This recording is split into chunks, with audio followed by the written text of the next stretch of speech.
So for the Falcons in 2022, it was kind of looking more of the same in terms of their outlook because they're mostly coming back with the same roster with a lot of short-term options.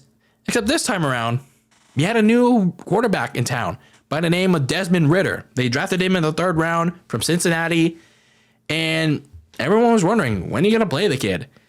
Instead, though, he went most of the season with Marcus Mariota as your starting quarterback. Now, Marcus Mariota wasn't outright terrible for the most part, but it's just that he wasn't coming in clutch for you when he needed him most. But despite all that, the Falcons actually managed to win a couple of close games to compete in a very weak division. The problem was they fell apart late in the season, and so did Marcus Mariota, to be honest with you. They suffered a couple of key injuries as well, and once they started falling apart with 4 games left in the season, head coach Arthur Smith decided, you know what, fuck it. We're not getting back in this division race. He finally decided to see what 3rd-round rookie Desmond Ridder could offer them. So it kind of was like, well, wasn't that supposed to be the goal in the first place in 2022? Yes and no. But either way, they did see what Desmond Ridder could offer in those 4 games. 3 of those 4 games were not good. To be honest with you, looked kind of shaky, and that was to be expected when you haven't played for most of the season, just sitting behind on the bench, trying to learn from Marcus Mariota. And in that meaningless game against Tampa at home in that season finale, I mean, he looked a little bit better, but again, it's only 1 game. So obviously your goal for 2023 is to determine if Desmond Ridder can be your starting quarterback. Can he be that centerpiece to maybe lead the franchise for whoever knows how many years? So some of my team needs for the Falcons when I did my season recaps for them was mainly on defense. They had to resign their top 2 defenders in linebacker Rashaan Evans because he was one of their good covermans, and he was a good tackler as well. And corner Isaiah Oliver, he was one of the very few gems in that defense that could actually go toe to toe with other opposing receivers. And then they had to use the draft to add on defense because, my God, their secondary was awful. It was so bad last year that I guess a good portion of them losing games was because they just could not cover. They just could not cover. They also couldn't get to the quarterback, except for I think that 1 game against Tom Brady and the Bucs. So, yeah. They also had to find another receiver to support Drake London and Kyle Pitts because they actually didn't have Kyle Pitts for a large chunk of the year. It was mainly Drake London. That's it. It was a bunch of scrubs alongside Drake London. And they had to retool the offensive line because they didn't exactly do a good job protecting Marcus Mariota in 2022. So they needed to add a couple more pieces to protect Desmond Ridder this year. So I was looking at some of their moves in this offseason. They re-signed Caleb McGeary, one of their tackles. So he's been a solid piece for them. And then they re-signed Bradley Pinion. Ever since he left the 49ers, somehow, some way, he's gotten better, I guess. So good for them. They did manage to lose Rashaan Evans. They decided not to re-sign him, I guess. Isaiah Oliver went to the 49ers, so rough. And they did lose Marcus Mariota to the Philadelphia Eagles. So I guess in the grand scheme of things, it's not really too much of a loss because look who they added in free agency. They went on a spree. They went on a spree of sorts. They got Jesse Bates from the Cincinnati Bengals. They lured him away. Like, wow. I didn't expect Atlanta to actually go and get him. So that's big for them. And for their defense. So I'll talk about Jesse Bates' addition to the defense in just a bit. They also got Mike Hughes, a corner from the Detroit Lions, via trade they gave the Lions a 5th-round pick. I think this is like Mike Hughes like next team in like several years. Like he's only been on like one team like during his one time, a couple teams in his tenure. So hopefully this is the team that sticks with him. They also added a couple interior defensive linemen. Calais Campbell from the Baltimore Ravens. He's on the older side, but he does get the job done. You just have to like rotate him in and out because again, he's like 37. But again, age doesn't really all that matter that much. And then David Onyemata for the New Orleans Saints. He was one of their more efficient pass rushers in a down year for the New Orleans Saints last year. Edge rusher Bud Dupree from the Tennessee Titans. The only thing is that he is coming off 2 straight seasons with a torn ACL, so maybe he does bounce back in Atlanta, but we shall see. They also got Mac Hollins from the Las Vegas Raiders, one of the receivers that really had to step up with the injuries by Hunter Renfrow and Darren Waller. And I mean, he was actually Derek Carr's go-to man when he literally had Devontae Adams right there, but Mac Hollins was like the preferred option, I guess. So, hey, at least you got something. And then backup quarterback Taylor Heineke from the Washington Commanders, just in case option, if Desmond Ridder doesn't perform to expectations. And then the draft is where things got really interesting for the Falcons.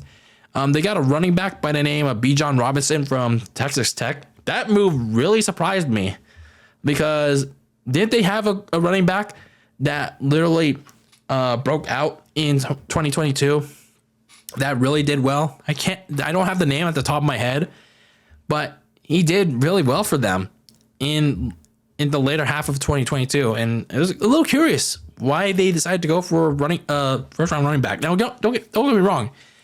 When I scouted, again in air quotes, Bijan Robinson, my filthy casual analysis on him, I thought he was a pretty good running back. It was just weird for the Falcons to take him this high. So I'm not too against it, but it was just kind of odd. But it does give the Falcons some running power and some balance for Desmond Ridder too. They also got a tackle by the name of Matthew Burgeon from Syracuse, so I like that move. It gives some more protection on the offensive line.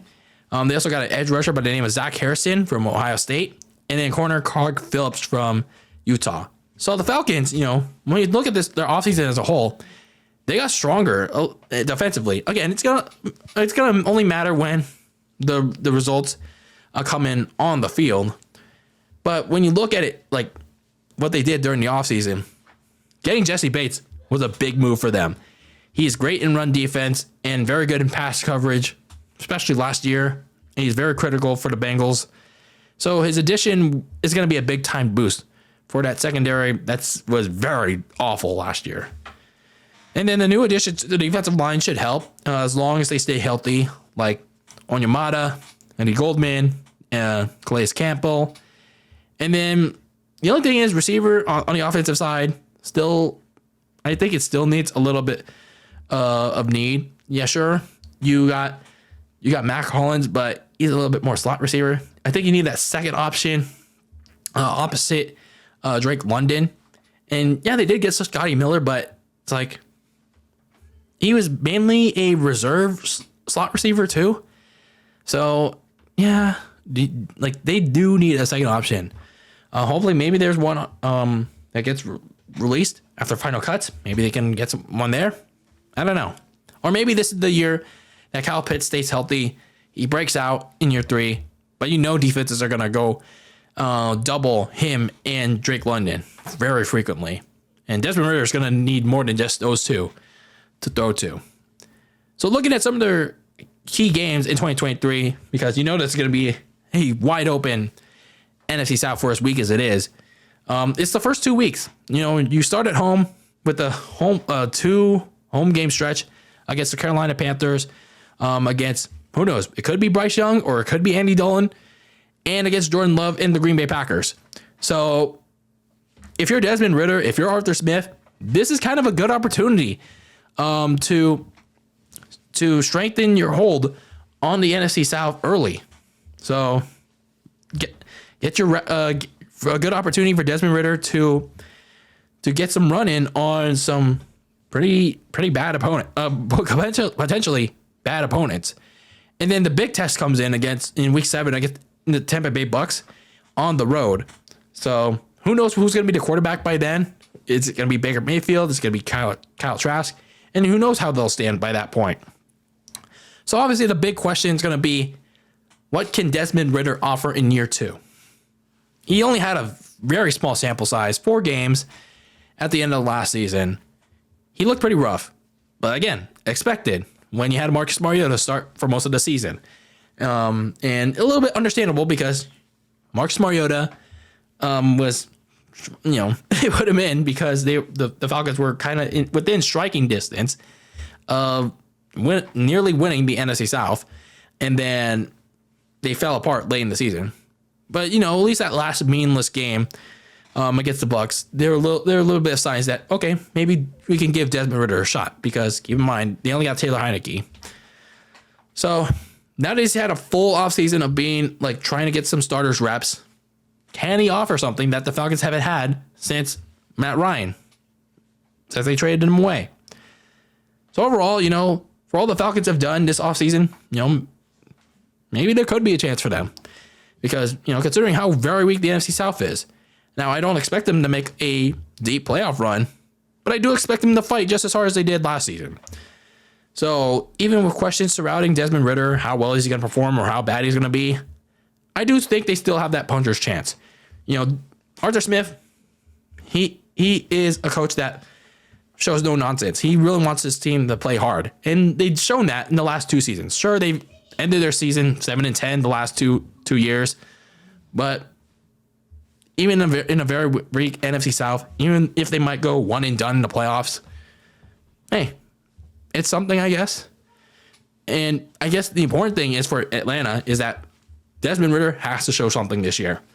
So maybe they do have a puncher's chance to win the division title, and perhaps they do. So maybe at 9-8, that could be enough for the Falcons to claw and steal that division title from the rest of the NFC South.